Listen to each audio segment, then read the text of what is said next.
We are back talking about the San Francisco 49ers, a fantasy team review for 2024.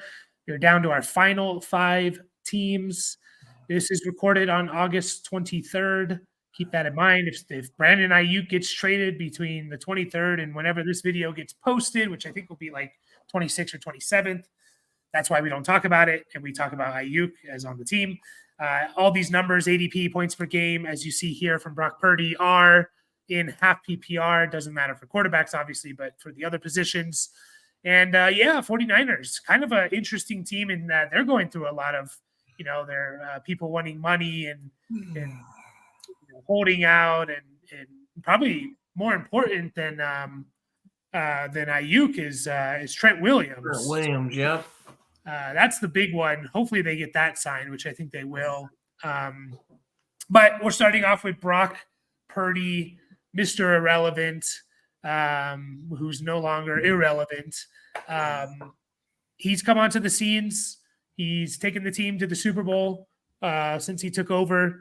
He's being drafted a ADP 97, round 9, QB 11. And you see why. He was top 8 in points per game last year because he's on a really good offense and a lot of good position players. I do think it's interesting in the preseason game. They took out like all their starters and they left Brock Purdy in. It was a little strange, maybe like a little like – I'm very curious to see what they do when it comes time to pay this guy, because do they believe he's $50 million a year quarterback, which is what quarterbacks are getting these days? Interesting to see, but that's for later. Brock Purdy, he's going, there's a big gap between you get guys like Jordan Love, Kyler Murray, and Dak Prescott going in like round 7 or 8. And then you get a pretty big gap between like Dak and Brock Purdy about a whole round later. And then you have guys like Purdy, Jaden Daniels, Caleb Williams. So I'm kind of fine with where he's going. He's not going to win you your leagues, but he could be just Mr. Steady type of quarterback. I don't know. I'll go for more upside in guys like Jaden Daniels, who's going after him, maybe even a Caleb Williams, or I'm just going to wait another round or 2 and get a guy like Jared Goff, Trevor Lawrence, Justin Herbert. So I'm kind of out on Purdy in the sense of like, if I'm going to take a quarterback here, I'm taking, Kyler Murray or Jaden Daniels. If I'm going to wait, then I'm going to wait and get someone who I don't think is going to be very far off from him in Goff or Lawrence. So what about for you? You like Brock Purdy as your QB1? No. But I'm, and he had a really good year. He had 31 touchdowns and I think 4,200 yards or something like that. And the guy is really accurate, throwing the ball, and he's got good team around him. Having CMC on your team, pluses you up really good. So I'm not saying I don't like Brock Purdy, but for fantasy, I'll look elsewhere, like you said. So. Mm-hmm. Yeah, I just don't see much changing with Purdy in terms of his stats, right? Like, I don't see him throwing for much more than 4,300 yards or much more than 30 touchdowns, and he's not going to give you rushing floor. So I think we saw kind of like his peak season, in my opinion, in terms of how Shanahan and the 40, they want to run the ball a lot. So that's kind of part of the reason why I say that. So, you're getting him as QB 11, and I think he'll fall in that range of QB 8 to 12. That's where he'll fall. But again, I also think guys like Jared Goff and Lawrence can fall in that range pretty easily, and I can get them, around to, Trevor Lawrence, I can get 2 rounds later. Jared Goff, I can get a whole round later. And, round 9, we're talking about round 9 here, and there's still some good players going around him. There's still guys like DeAndre Hopkins, Jordan Addison, if you like them, Tajay Spears, JSN. There's still some guys that you can see being very fantasy relevant going around him. So, If I can get him around later, though, I'm in. A round or two later, I'm totally in on Purdy. McCaffrey is the running back. We don't need to talk too much about McCaffrey. He's awesome. He breaks fantasy football. He was RB1 and RB2 over the last 2 years. People were worried about him staying healthy. I guess that's a little bit of a concern because he had a pretty big workload last year. Like, we thought they were going to mix in other guys like Elijah Mitchell more. They didn't at all. Like, it was all McCaffrey. So he does have 340 touches under his belt last season. So that's a little bit of a concern, but he's going at worst.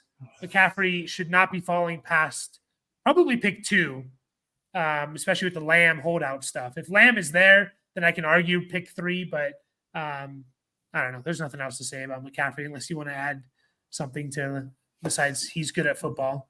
No, 1-1, first round, first pick, Especially in half PPR. Yeah. Yeah. And PPR, but the receivers, same faces as Deebo Samuel is going first. He's going in round 3 as the wide receiver 12. A lot of people are a little bit nervous about Deebo heading into last year. I'm a big Deebo guy. I like him. He's a great football player. And he was wide receiver 2 in 2021, fell to wide receiver 25 in 2022, wide receiver 9 last year. This team, you have minimal targets to go around for this team because you have Christian McCaffrey, Brandon Ayuk, and George Kittle, and Deebo Samuel. So Deebo Samuel gets 90 targets. He missed 2 games, but he gets 90 targets, right? Usually 90 targets, you're not going to be fantasy relevant. Even Brandon Ayuk, 105 targets only. Even that, that's not a big target number, especially for where we're taking these guys. George Kittle got 90 targets. But Deebo gets carries, and that's where he makes up for the lack of targets. He gets carries. He had 37 last year, which is very significant. They use him around the goal line. He had 5 rushing touchdowns. I'm perfectly fine with Deebo here. And, if you're drafting this weekend, which I know a lot of people are, there's always that upside that Ayuk is not on this team.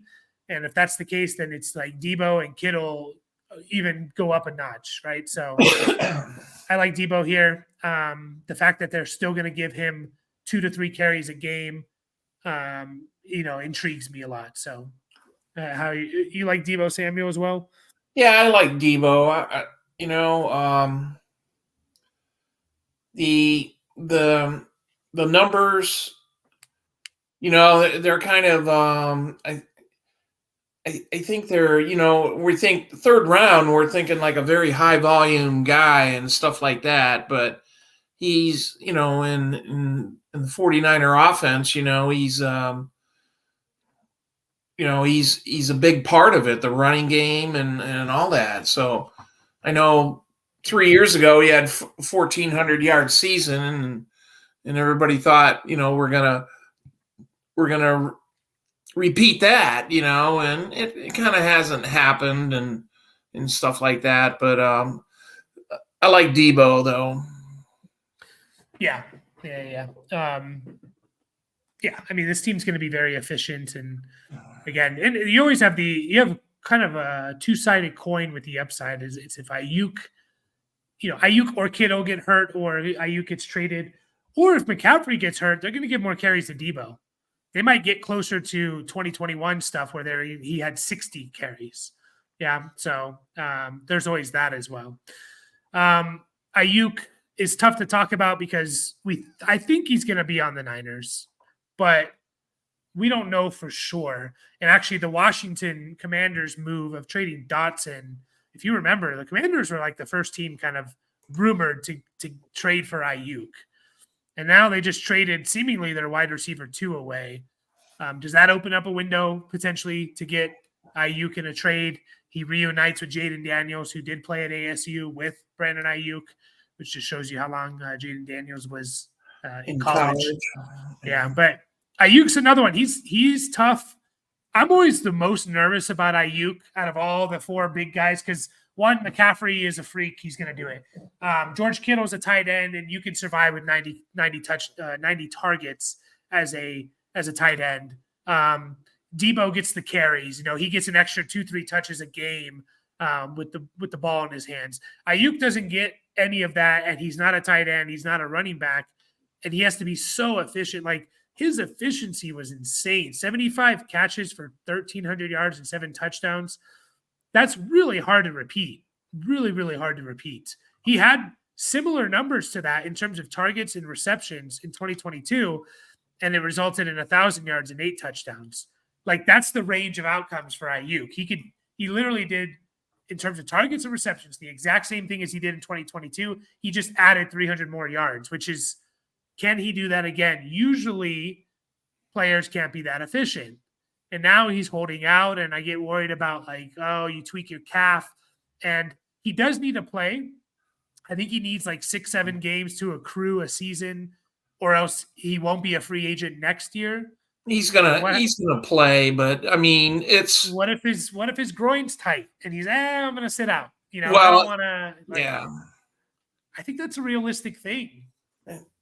They're turning into the NBA, like when it comes to that. I don't think the way this is going, if he doesn't get signed this weekend or by Monday, you can.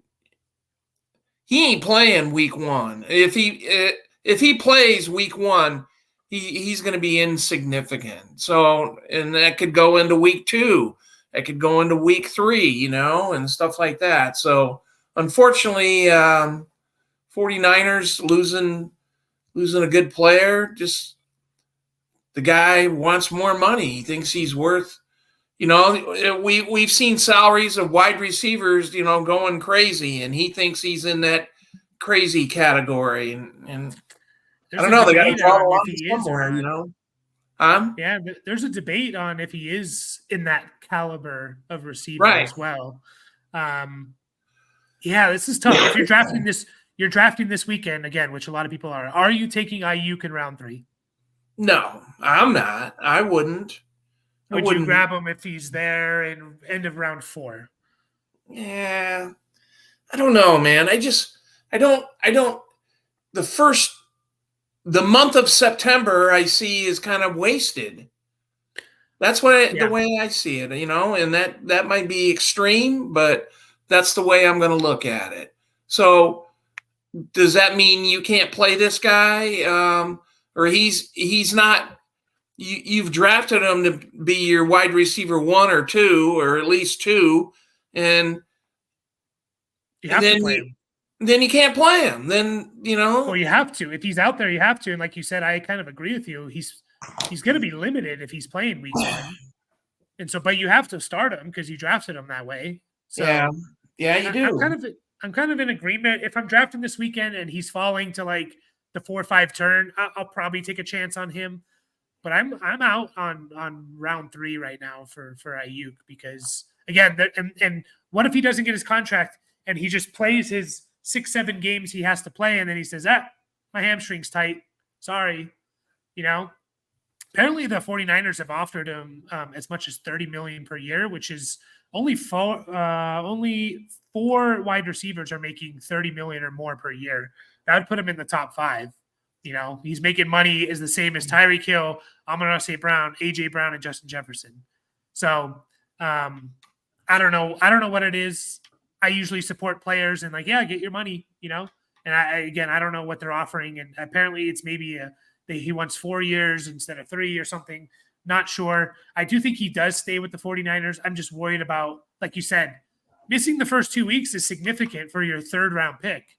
Like 2 weeks, you think of it as like, that's not much, right? Like 2 weeks is 15% of your fantasy regular season. Like it's not nothing.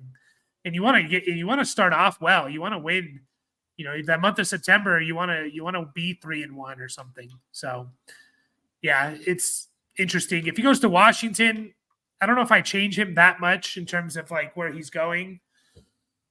I don't know. It's tough to talk about. We'll see if there's a trade that happens with Ayuk or not. One of the things that's interesting is Ricky Pearsall, who is technically being drafted. He's 16th round. So he's a last draft pick type of guy. The problem is he hasn't been healthy. He's hurt. Yeah. And I think that's He's, factoring into the 49ers not he's, trading Ayuk. he's a rookie and he hasn't been at training camp, or he's been hurt. So he's not practicing. And um, that's a big down check right there. I think it's factoring into them not trading Ayuk because it's like if he looked good and is healthy, they might have traded him and say, all right, we'll go with the rookie. They have other guys who they like. Juwan Jennings is the one I'm looking at. He's also questionable, by the way. But Juwan Jennings is a professional receiver that they really like, who was almost the Super Bowl MVP, in my opinion. Had the 49ers won, there was kind of a chance that he was going to be the Super Bowl MVP. I know it's easy to forget what he did, but he had 4 catches, 42 yards, a touchdown, and he threw a touchdown as well. So, I think they like him, and honestly, like Deebo and Kittle get a big boost, but like Juwan Jennings may be someone you're throwing in and a flex if he's gonna be out there starting all the time. So, yeah, Ricky Pearsall, it's a rookie wide receiver who hasn't been healthy the entire training camp. I'm out on that for year one for sure. And then George Kittle, he's kind of always right outside that tier of like the top guys of the Kelsey, the Andrews. Now it's Laporta and McBride. George Kittle, you look at it, like every year is a top 5 tight end. 2021, he was 4th per game. 2022, 2nd per game. 2023, last year, 5th per game. Like always. I know he's a little bit older, but that doesn't matter as much for tight ends. Weirdly enough, usually I'm out on tight ends in this range. I'm kind of in on Kittle just because, like, he's still a difference maker at the position. He's, top 5, and he'll put up double-digit points in half PPR, which is difference-making stuff for tight ends. But he's, like, in that range of guys that's not being drafted as difference makers, Evan Ingram, Jake Ferguson type. So, I don't know. I'm kind of in on Kittle if I do want to, change it up how I play and take a tight end in the top 5-6 rounds. So what about for you? You like Kittle? Yeah, I like Kittle, and I kind of like where he's being drafted at, I think, and anything later than that would be, big bonus. So he gets, he's a different tight end, and, he gets the ball down the field quite a bit. That's the way the 49ers utilize them, and it's good for fantasy value. And again, he has a massive upside if one of these guys gets hurt or Brandon Ayuk's not there. So, yeah, I agree with you. I like Kittle. He's definitely on. I don't normally take tight ends as high, but there's always guys I'm looking at. Like if they drop just a little bit, I'm going to snatch them up, and definitely Kittle's in that range. So, that's it for the 49ers. We'll see if something happens in the next couple of weeks. What are we, 2 weeks away from the season starting? So we'll see. I think they play. Are they the ones playing in Brazil on the Friday game? Let's see. No, it's I thought it was Green Bay and Philadelphia. Maybe. You might be right. Let's see. NFL schedule week 1. It is Green Bay and Philadelphia, yes. So but yeah, we are 2 weeks away. They actually play Monday night, the 49ers against the Jets. We are 2 weeks away from starting, so if anything happens, we will update that. And we will be back. We got 4 more teams to talk about with the Seattle Seahawks, which is a team I'm very intrigued in this year. So catch you guys all in that video.